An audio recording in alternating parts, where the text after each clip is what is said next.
चलो भाई लोग, कोरोना रिवीजन का लेक्चर नंबर 2। इसमें हम देखने वाले हैं सेकंड चैप्टर पार्टनरशिप का कुछ बेसिक कॉन्सेप्ट। उससे पहले मैं बता दूं, ये फर्स्ट टाइम पढ़ने वाले लोगों के लिए बिल्कुल भी वीडियो नहीं है। ये केवल और केवल कोरोना योद्धाओं के लिए है जो इस महामारी में भी पेपर देने के लिए तैयार हैं। ओके, चलो स्टार्ट करते हैं। दूसरा नोटिफिकेशन है कि ये सीबीएसई बोर्ड वाले स्टूडेंट्स के लिए बिल्कुल भी नहीं है, क्योंकि इसमें मैं कॉन्सेप्ट बिल्कुल भी डिस्कस नहीं करूँगा। ये केवल और केवल क्विक रिवीजन यानी फास्ट ट्रैक फटाफट रिवीजन होगा। जो लोग पहले से पढ़ चुके हैं केवल उन्हीं के लिए यूज़फुल होगा। पहली बार पढ़ने वालों को कुछ समझ में नहीं आने वाला है। स्टार्ट करते हैं। पहला चैप्टर हमने देखा था नॉट फॉर प्रॉफिट ऑर्गेनाइजेशंस। अगला चैप्टर है अपना पार्टनरशिप का basics. Okay,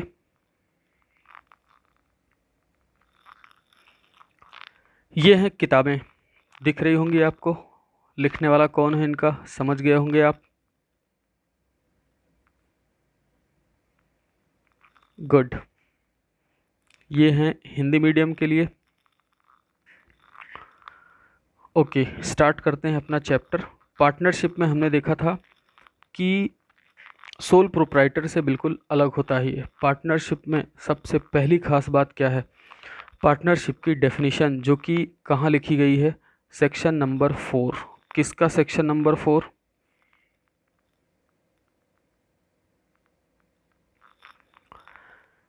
Indian partnership act 1932 का सेक्शन नंबर 4। ये क्वेश्चन पूछा जाता है। कौन कौन सा, कौन से सेक्शन में लिखा गया है ये बात, और उस कानून का नाम क्या है।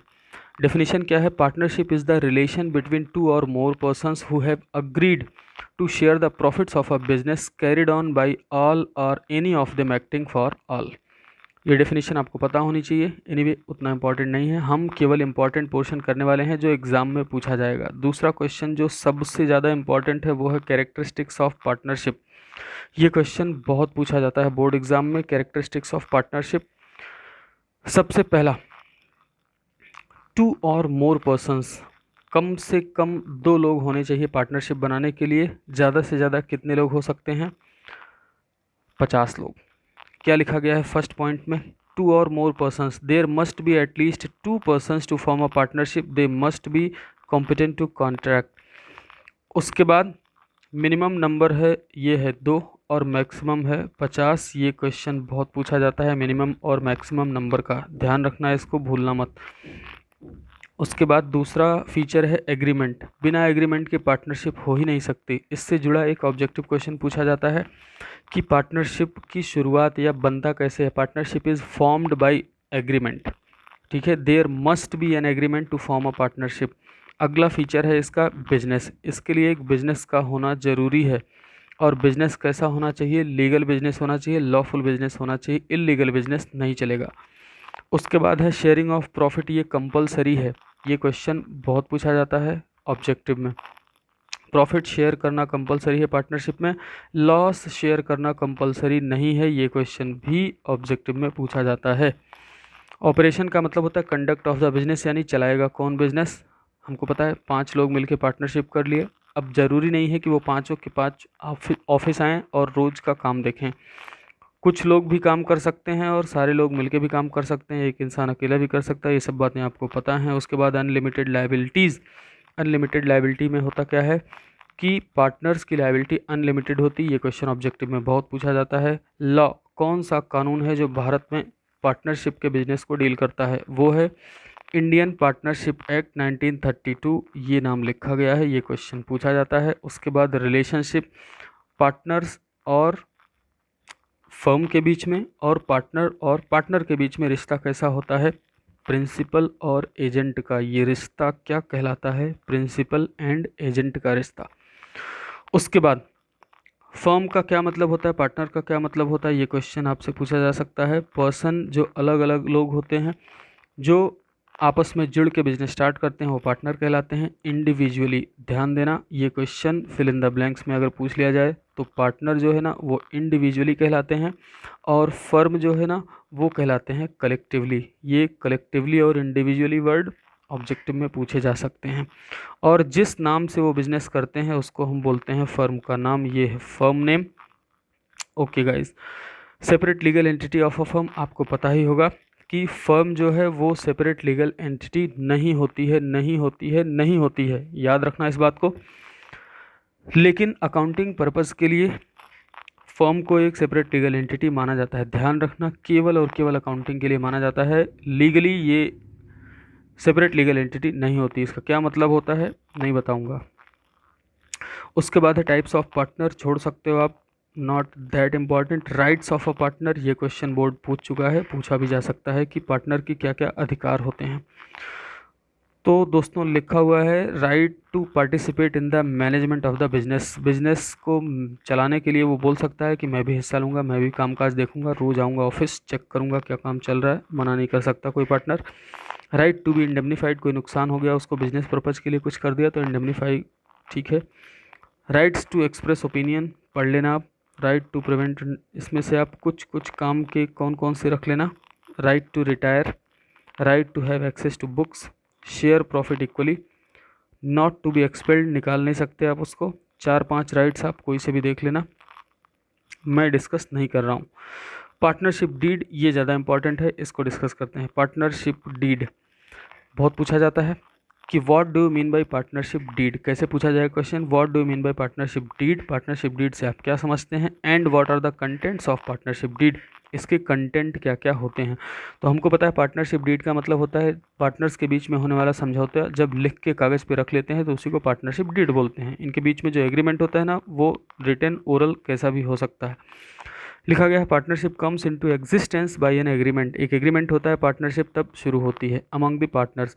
The agreement can be either oral or written, लिखित में हो सकता है, मौखिक भी हो सकता है। ये क्वेश्चन ऑब्जेक्टिव में बहुत पूछा जाता है, ध्यान रखना। ओरल और रिटन एग्रीमेंट दो तरीके से हो सकता है, ओरल भी रिटन भी।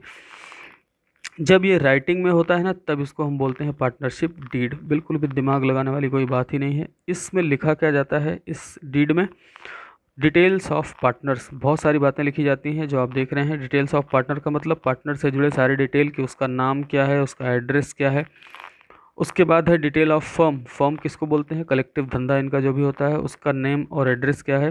प्लेस ऑफ बिजनेस, प्लेस क्या होगा बिजनेस का वो हम लिखते हैं इसमें। नेचर क्या होगा बिजनेस का। कैपिटल कंट्रीब्यूशन का मतलब किसने कितना पैसा लगाया धंधे में, वो लिखा जाएगा। इंटरेस्ट ऑन कैपिटल, इन्होंने जो कैपिटल लगाई है उस पर ब्याज मिलेगा इनको या नहीं मिलेगा, ये बात लिख के रखनी पड़ती है। मान लो आपने नहीं लिखा तो आपको पता है नहीं मिलेगा, आगे हम देखेंगे क्या क्या रूल अप्लीकेबल होते हैं। Interest on drawing, profit sharing ratio क्या रहेगा, आपस में ये लोग पैसा कैसे बांटेंगे, ये सब बातें लिख के रखनी पड़ती हैं। पढ़ लेना आप इसको, बहुत ईजी है और पूछा जाता है बहुत ज़्यादा। उसके बाद है rules applicable in the absence of partnership deed or when deed is silent, favourite question MP board का है। क्या बोल रहा है कि कौन कौन से रूल अप्लीकेबल होंगे कब एब्सेंस ऑफ पार्टनरशिप डीड, जब पार्टनरशिप डीड नहीं होगी, या फिर when deed is silent, deed है तो सही लेकिन उसमें कुछ बातें लिखी हैं कुछ नहीं लिखी हैं, तो जो नहीं लिखी हैं उससे जुड़े बातों पे कैसे निर्णय लिया जाए। इसके लिए क्या है, कुछ रूल्स हैं जो कहाँ लिखे गए हैं, इंडियन पार्टनरशिप एक्ट 1932 में। सबसे पहला प्रॉफिट शेयरिंग रेशियो, प्रॉफिट का बंटवारा कैसे होगा अगर कुछ भी समझौता नहीं हुआ इनके बीच में, तो कैसा होगा आपको पता है, इक्वल। ये क्वेश्चन बहुत पूछा जाता है ऑब्जेक्टिव में, ध्यान रखना इसका। Interest on capital not allowed, interest on drawings not charged, ये देखो not allowed not charge. Interest on partners loan बिल्कुल दिया जाएगा 6% के रेट से, ये क्वेश्चन भी बहुत पूछा जाता है ऑब्जेक्टिव में। Salary commission to partners not allowed, participation in the management सबको अलाउड है। एडमिशन ऑफ न्यू पार्टनर, ये सब आप पढ़ लेना। मेन इसमें क्या है, शुरू के 4 या 5 आप पढ़ लेना, क्वेश्चन पूछा जा सकता है, बहुत इंपॉर्टेंट है। उसके बाद आता है अपना profit and loss appropriation account, जिसको हम बोलते हैं लाभ हानि को बांटने के लिए एक खाता बनाया जाता है, profit and loss appropriation account. आपसे पूछा जा सकता है what do you mean by profit and loss appropriation account, profit and loss appropriation से आप क्या समझते हैं, और इसमें जो जो आइटम आते हैं उनके बारे में थोड़ा बहुत जानकारी आपसे पूछी जा सकती है। तो सबसे पहले द नेट प्रॉफिट और loss received after preparing profit and loss account, profit and loss account बनाने के बाद जो भी प्रॉफिट या लॉस हमें मिलता है उसको हम डिवाइड कर देते हैं पार्टनर्स के बीच में उनके प्रॉफिट शेयरिंग रेशियो में, डीड के हिसाब से। उसके बाद और भी कुछ एडजस्टमेंट होते हैं जैसे interest on capital, interest on drawing, salary commission आदि आदि आदि। इसके लिए क्या करते हैं हम, partnership account profit and loss appropriation account बनाते हैं। लिखा है for such purpose a separate account called profit and loss appropriation account is prepared. ध्यान रखना, इससे जुड़ा एक क्वेश्चन है ये वाला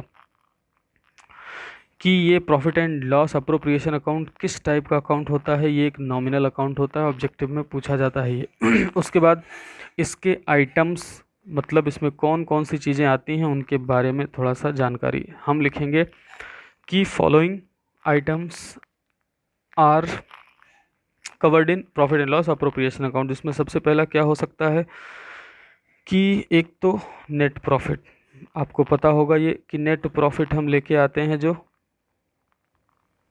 दूसरा क्या होता है, इंटरेस्ट ऑन ड्राइंग। मैं बता दूं ये पहली बार जो पढ़ रहे होंगे उनके काम का नहीं है, ये केवल और केवल ये वीडियो उन्हीं के लिए है जो पहले से पढ़ चुके हैं और एक बार फटाफट रिवीजन चाहते हैं। तीसरा क्या हो सकता है आइटम, इंटरेस्ट ऑन कैपिटल। और क्या हो सकता है ये आप नोट डाउन कर लेना। इंटरेस्ट ऑन कैपिटल के अलावा और क्या हो सकता है, सैलरी हो सकता है, कमीशन हो सकता है। ये सारे हेडिंग डाल के आप क्या करेंगे, इनके बारे में एक एक लाइन लिख देंगे, ये दिया जाएगा, ये दिया जाएगा, ये दिया जाएगा। उसके बाद अगला क्वेश्चन जो अपना बनता है important examination point of view से, वो है, ये इसको पढ़ लेना आप, ये उतना इम्पॉर्टेंट नहीं है लेकिन फिर भी एक बार रीडिंग लगा लेना। Difference between profit and loss account and profit and loss appropriation account. उसके बाद जो इम्पोर्टेंट क्वेश्चन है वो फिक्स और फ्लक्चुएटिंग कैपिटल अकाउंट का डिफरेंस है। What is the difference between fix and fluctuating capital account, ये क्वेश्चन बहुत पूछा जाता है, इसको पढ़ लेना आप। फिक्स कैपिटल अकाउंट में दो अकाउंट बनाए जाते हैं, फिक्स और करंट, एक कैपिटल अकाउंट एक करंट अकाउंट। उसके बाद फ्लक्चुएटिंग में केवल एक ही अकाउंट बनता है जिसका नाम है कैपिटल अकाउंट। उसके बाद बैलेंस कौन से वाले में चेंज होता है कौन से में नहीं होता है, तो फिक्स वाले में फिक्स रहता है, फ्लक्चुएटिंग में बदलता रहता है। कौन कौन से ट्रांजैक्शंस रिकॉर्ड होते हैं ये पढ़ लेना आप, इसमें से बैलेंस ये भी पढ़ लेना। ये सब पढ़ा हुआ है आपका, सिंपल सी चीज़ें हैं, इसको मैं डिस्कस नहीं करूँगा। कैपिटल अकाउंट और करंट अकाउंट का डिफरेंस भी पढ़ लेना, इंपॉर्टेंट है, ये पूछा जा सकता है।